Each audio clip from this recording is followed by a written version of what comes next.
বলছে ও শৈব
এমন একটা পুত্র ভাইতাম দাসী হয়ে থাকতাম তাদের স্মরণে না পুরুষটা বলছে রমণীরা দেখা হয়েছে তো চলে যাও। এবার নারীরা চলে গেল, এক পুরুষ বলছে আরে ভাই জিজ্ঞাসা করিস না তাদের নাম কি, দাম কোথায়, কেন এসেছে। একজন এসে বলছো বাবা তোমাদের নাম কি, দাম কোথায়, কই যান।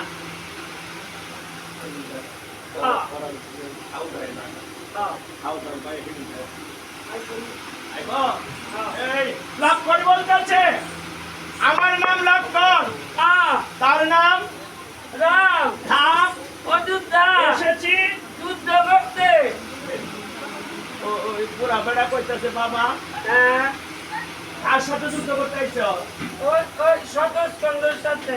কার জীবনে দেখছো? না।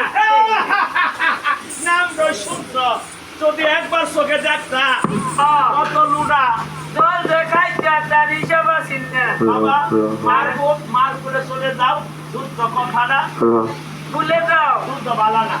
আর বক্তা এসে বলছে আয় রাম বাবা কেন রাখি?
মর্ত ধামে এসেছে, মর্তে না মর্ত ধামে। হ্যাঁ বানান কিন্তু ম বসিন্নার র তয় একার মর্তে মানে মরা, আর মর্তে মানে ম তয় তয় একার রেপ কিছুই ধাম, মর্ত ধাম। বলে অজ্ঞের দল গোলকপতি গোলক সেরে এই মর্ত ধামে এসেছে, তোদের মতো পাপীদেরকে খুঁজে খুঁজে বের করে উদ্ধার। এবার রামচন্দ্র বলছে আরে ভাই তুমি রাগ করছো কেন? আমার নাম রাম, তার নাম লক্ষণ, ধান অযোধ্যায় এসেছি সতস্কন্ধ রাবণ ত্যাগ পার দিয়ে। এই রইল কথার মতো কথা। আর ওই আগে দেখোইছে যে কথার কথা খাইলে ডুলা জ্বালা বেলা ডুলা জ্বালা আর মুখ কোনো মতি নাই। আর ওই যে বলে হ্যাঁ মাই মুখ কোনো মতি দিচ্ছে না। কি দিছিল? খবর দিছি নিম পাতার রস দিছিল। ভাই এই তোমার কথাটা তোমার দেহটা যেমন কালো কিন্তু তোমাকে দেখতে বড় ভালো, আর তোমার কথাটা মধুর। এই তোমার কথা খুব সন্তুষ্ট হলাম। তোমরা দুইবার রথ থেকে নামো, কারণ এই রথে তুমি ওইখানে যেতে পারবে না। দুইটা ভাই যখন নেমেছে ঘোড়াটি খুললা দিছে, দুইটা রথের মাথার মধ্যে দুইয়া পুরা বেটা এমনি দুইটারে হাত ধরে চুক্তি আর দুইটা দেল খেলে মেলা করছে। জেল থাকারে আপনারা চিনতেন না, আপনারা কয়দিনের মানুষ দেখতেন কি কইবেন তুই চিনবেন কি? এটা আগে গাছারে কইতো দেলকা গাছা গাছা কই রাখতো, ওই যে আগে কুবি তুইতো ও মাটিটা বানাইতো। এইটা কইতো গো, এটা কইতো লেলা বানাইছে আগে। লক্ষণ বলছে যে ঠাকুরদা যে দেশে প্রজার এমন বিরক্ত, আর সে দেশে রাজা জানি কেমন। চলো না ভাই আমি মা সীতার কাছে গিয়া ক্ষমা চাই এলাম। যুদ্ধ করবি কিনা কথা তোমার, তুই চলে যা, আমি একাই যুদ্ধ করবো। লক্ষণ বলছে ঠাকুরদা আমি কি তা বলেছি না কি যুদ্ধ করবো? ও যে দেখ জয় ঘন্টার জন্য বাজানো আছে, এই ঘন্টার জন্য ঘন্টা বাজাতে যায়, গাড়ির ছেলের নাম ছিল প্রবলা। প্রবলা বলছে এ কেন রে ঘরে দিও একবারে পরে আরে ভাই তুমি এখানে কোথা থেকে আসলে? তোমাকে দেশে কোনোদিন দেখি নাই। তাহলে ট্যাগ পাইলো কেমনে? আমরা নতুন এসি না। লক্ষণ বলছে আমার নাম লক্ষণ, ওনার নাম রাম। ধাম অযোধ্যায় এসেছি শতস্কন্ধ রাবণের সাথে যুদ্ধ করতে। হ্যাঁ, যুদ্ধ করবা? ও সাথে তো ধনুর্বাণ আনছো। দেখ কত ওখানে। এই সকল ধনুর্দের যুদ্ধ করলে? যুদ্ধ করে ব্যাকল কুন্ডে ভাবতো না যে এটা যুদ্ধ করে পারছি না। ইচ্ছাটা আমাদের হালি কাউয়া ফকি তোর এগুলা কেটা লক্ষণ কই হইছে আমাদের বানে পাহাড় পর্বত শূন্য বিশূন্য হয়, আর তারই বলতে এই ধনুকে বলে যুদ্ধ খেলা বলে। তাহলে প্রবলা বলছে তুমি চলে যাও, যদি যুদ্ধ করার ইচ্ছা থাকে। আমার প্রভু আমার মহারাজ মা তারা পূজা কালী পূজা বসেছে, মায়ের পুজো শেষ হলে তোমরা দুই ভাই মনো সাত মিঠাইয়া যুদ্ধ করো। লক্ষণ এসে বলছে ঠাকুরদা আমাকে যে কথা বলে দিছে কি যুদ্ধ শেষ হওয়ার জন্য বসে থাকো, দুই ভাই সমানে মানা কাজ কর।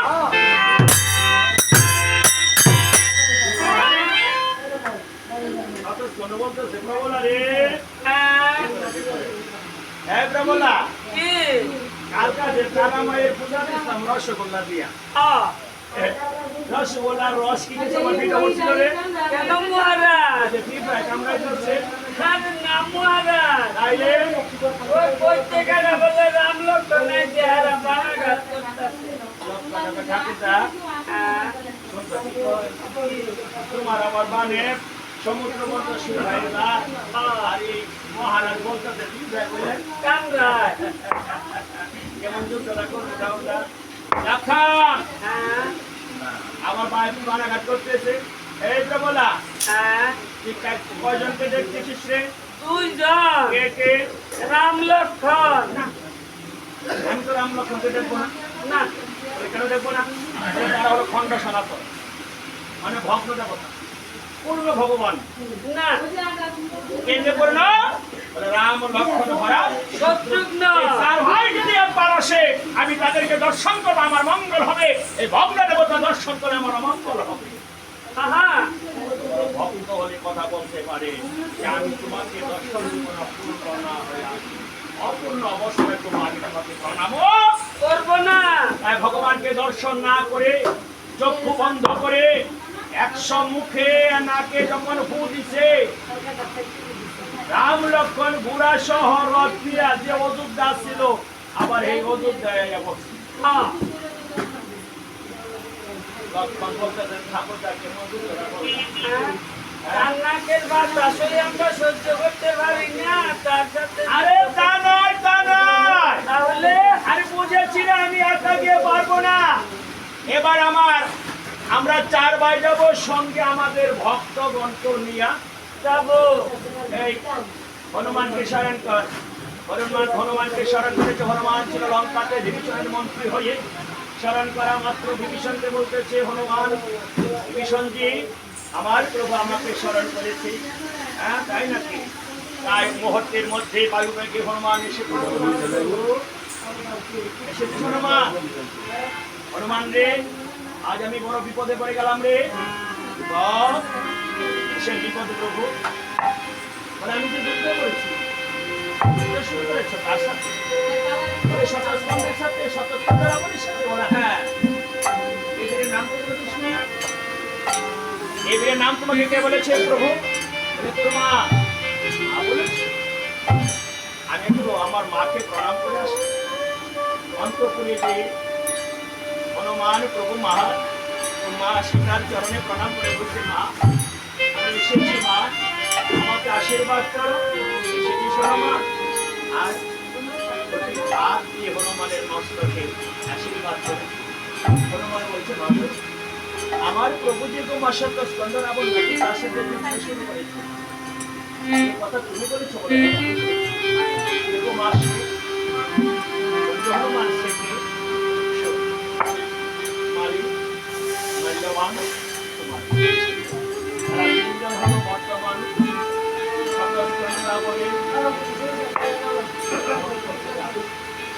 সেই 10 জন রাবণ তোরা বধ করেছি। সেই 17 রাবণের মার বাবা তারা বাস করতে স্বর্ণলঙ্কায়। এই লঙ্কায় বিভীষণ একবার দেবতাদের পক্ষ হয়ে ভগবান নারায়ণ যুদ্ধ করেছিল। এই তিন ভাই প্রাণ রক্ষার্থে পাতালে সেই পাতালে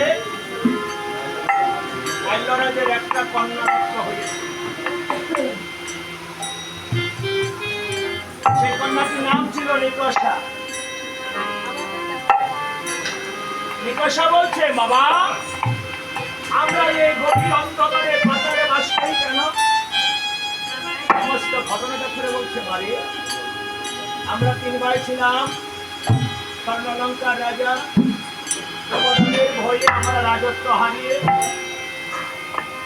এখন আমরা পাতালে বাস করি। পারবি মা হারিয়ে যাওয়া সম্পদকে উদ্ধার করতে?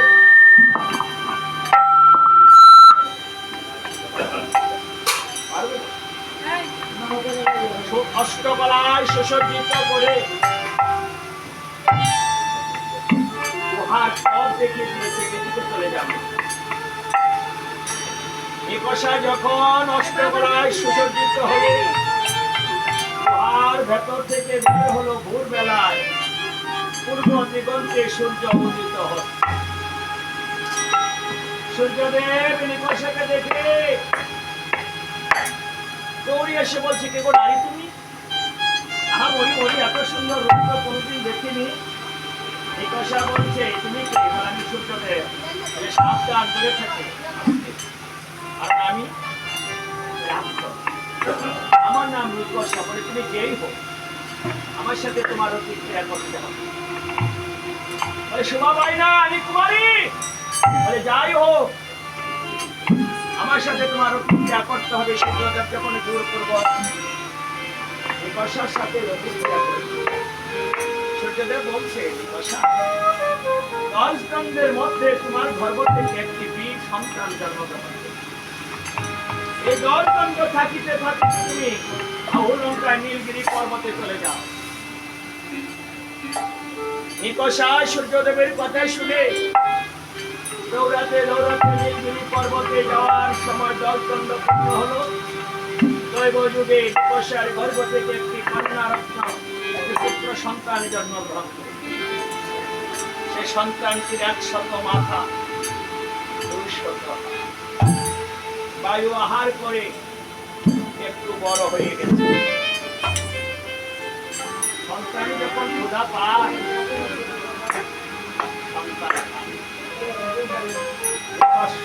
ওই শতস্কন্ধের ক্ষুধা লাগাতে সে 100 মুখে ক্রন্দন শুরু করে। নিকষা এরকম দৃশ্য দেখতে পুত্রটাকে রেখে চলে যাচ্ছে। শতস্কন্ধ বলছে, মা এই মা তুই আমাকে ছেড়ে কোথায় যাচ্ছিস? আমি তো মা, আমি তোর সন্তান, তুই আমাকে ফেলে যাচ্ছিস। ভাগ্য কি জানো?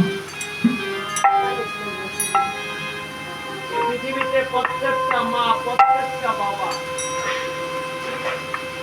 একদিন সন্তানদেরকে রেখে চলে।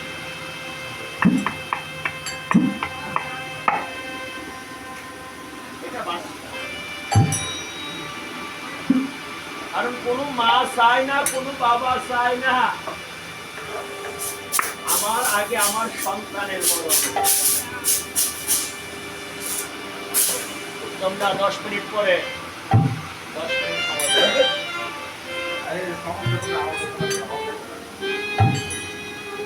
এই সংসারে বাবা এটাই কঠিন সত্য। আপনার ছেলে মেয়েদেরকে ছেড়ে চলে যাবেন, আমি আমার ছেলে মেয়েকে রেখে বাড়ি ঘর রেখে চলে যাব।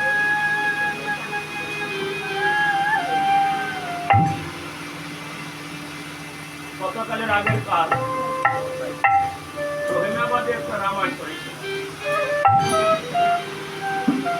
মায়ের বয়স প্রায় 80 উপর। তারপরও ছেলেটা মারা গেল। আমি সেই দৃশ্যটা শুধু কল্পনা করেছিলাম। সন্তানটাকে কাঁচা বাঁশের মাথা দিয়ে নিয়ে যায়, মা কিন্তু সন্তানের পাশে বসেছে। সন্তানটাকে নিয়ে যায়, বলে দিত, বাবা রে, কোথায় তুই আমারে নিবি? আমার সামনে থেকে তোরে নিয়ে যাচ্ছে।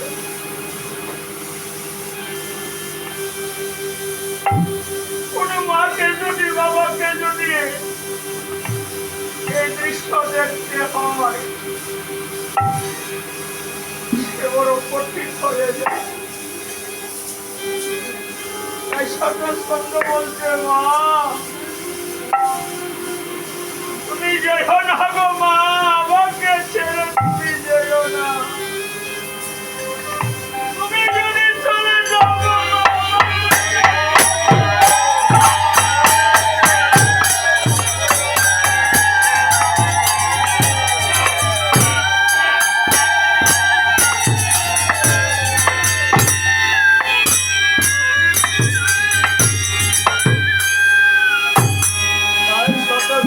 বলছে, মা আমাকে ফেলে যেও না। মা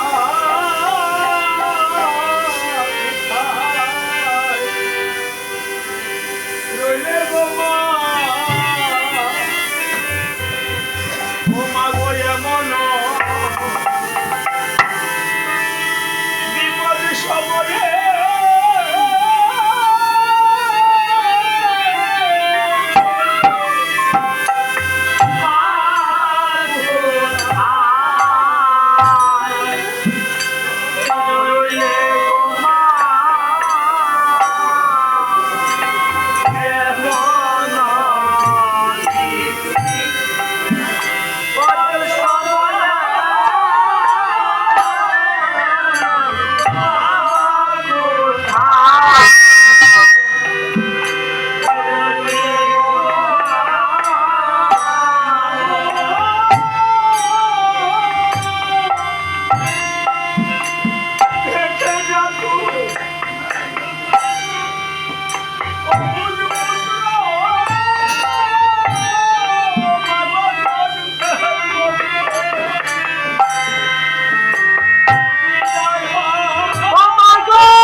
করে মা বিনে আর কে সম্বল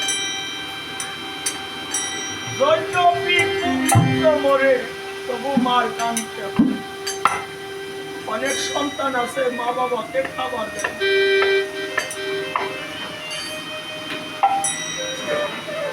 ও সন্তান যদি মারা যায় মা বাবা কি চোখের জল ধরে রাখতে পারবে? আমিও সন্তান, তোমরাও সন্তান, আর আমিও বাবা হয়ে গেছি। এখন আর আগের মতো সত্য পাই না, জানি না কে কাকে আগে ছেড়ে যাবে গো মা। তবে যাওয়ার সময় যে হচ্ছে এটা বুঝি, এখন আর আগের মতো শক্তি নাই। এই সংসারে আমার মতো সন্তানরা যার কোলে প্রথম ঘুমিয়েছিলাম সে হলো মা। এই সংসারে মার মতো কেউ আদর করে না, বাবার মতো কেউ ডাক দেয় না। তাই মায়ের একটা গান না গেয়ে পারি না। মা